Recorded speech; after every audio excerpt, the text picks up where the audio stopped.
Hey, what's up everyone? Happy Dude here, and thank you for joining me. I will need to do some modifications on this M16 Halftrack because I'm not really happy the way it performs, and it will also make the test a bit more fair. Now, this really Jeep doesn't need any modifications whatsoever. It's just perfect the way it is. Now, if you don't know what I'm talking about, then you should watch the review for these two vehicles first before you continue this video. So the first problem was that it uses 8 AA batteries and it only runs for like 5 minutes. So that's not fun and it's very expensive. So I bought a 3S LiPo battery. It's 1500 milliamps, but it didn't fit. The only battery that would fit was something like 500 milliamps, but that's really small, and I don't know if that was going to be an improvement over the AA batteries. So that's why I bought the 1500, but there was a problem. This battery did not fit in the compartment, so I had to cut it away. Now, I could have used a smaller LiPo, like 500 milliamps, but I didn't know how long the truck would perform on that. Maybe it was even worse than the AA battery, so that's why I got the 1500. But as you can see, it was way too tall, too wide, and a bit too long also to fit the cables properly. So I've cut everything away. It's a bit of a hack job, as you can see, and I don't have any video of that because my hands were always in the way and I couldn't get a good angle for the camera. So sorry for that. Once the compartment was cut away, and it was not an easy job because it's very close to the chassis and to the bottom of the truck, and I did cut inside the floorboard a few times, so I had to glue that. And then for protection I've put a metal plate in there, so the truck now has some extra reinforcement. And then I've just painted it green. So that was the first improvement, but now the battery cannot go on the bottom. But the upside is we now have a lot more ground clearance because the battery did came up until here, so we only had for about 1 centimeter of ground clearance, but now we have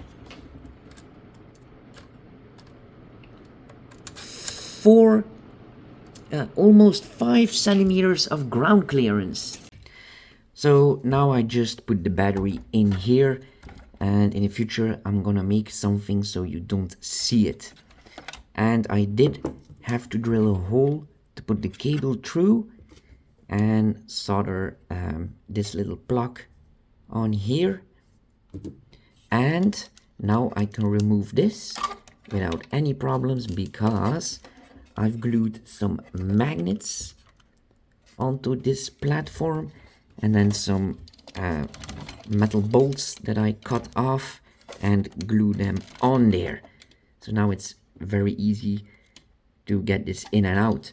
If the magnets are not strong enough, I'm also going to put some bolts in there and then some nuts over here, but I am going to make a new platform out of metal in the near future.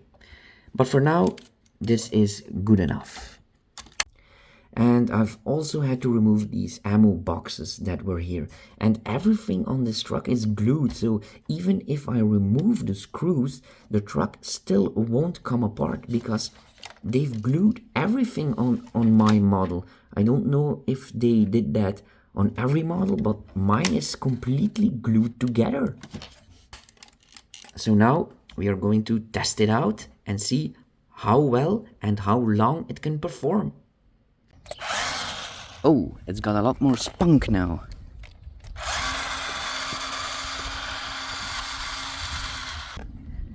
Okay, let's see if it can clear this little hill now.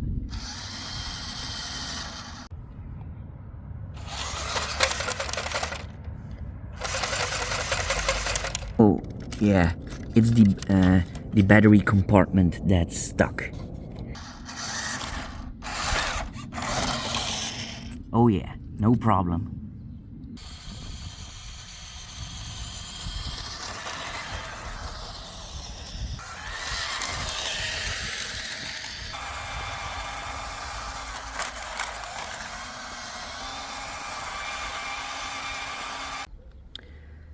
Alright, let's check the speed.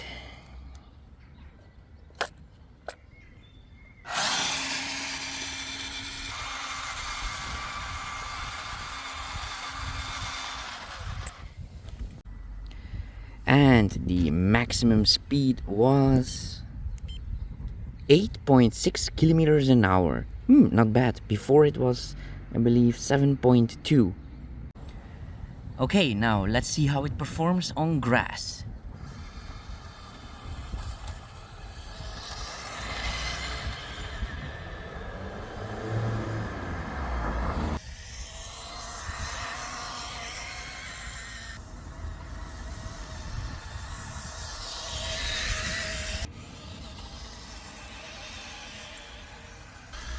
So as you can see, it performs a lot better than the first time I've tried this, and it didn't even get stuck. And I've been driving for an hour and it's still going. Okay, now let's change those horrible cold white LEDs that are in here. It doesn't really change the performance of the truck, but I just can't stand it. This one is already loose, as you can see. So to do that, you just need to unscrew this little screw here on the side, right here. Yep, there it is. And then we can just slide that out. Okay. Then we cut those wires off.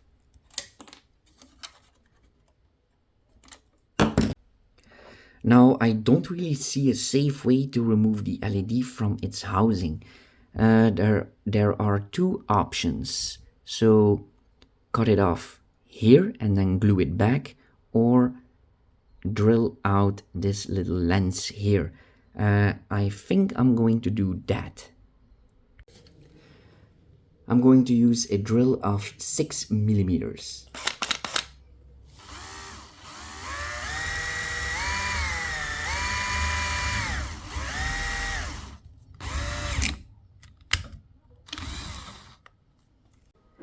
Oof, it worked. Now you have to be very careful because it's all made out of plastic. And now hopefully we can take that LED out. Oh yes, I got it. And then we take our warm white LEDs. These are from evandesigns.com. And we put the wire through this little hole. That was the most difficult part. You can see you don't have a lot of room there. And we guide it through.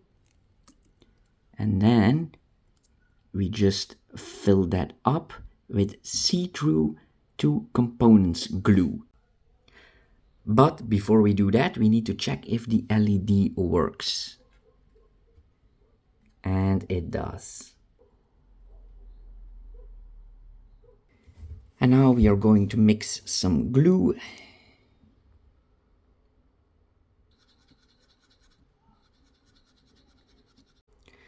And after about 1 minute, we can put the glue inside the housing.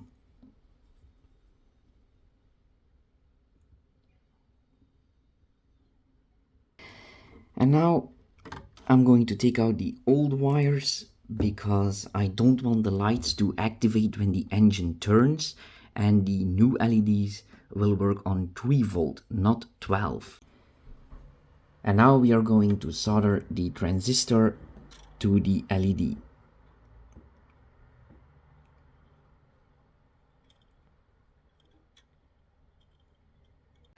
All right, all the wires are soldered and the front lights and rear lights are now connected to each other. And I found a port that will give 12 volt as soon as you turn on the power.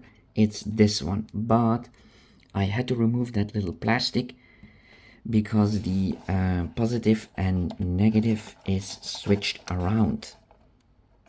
So you have to remove that plastic, otherwise the connector will not fit.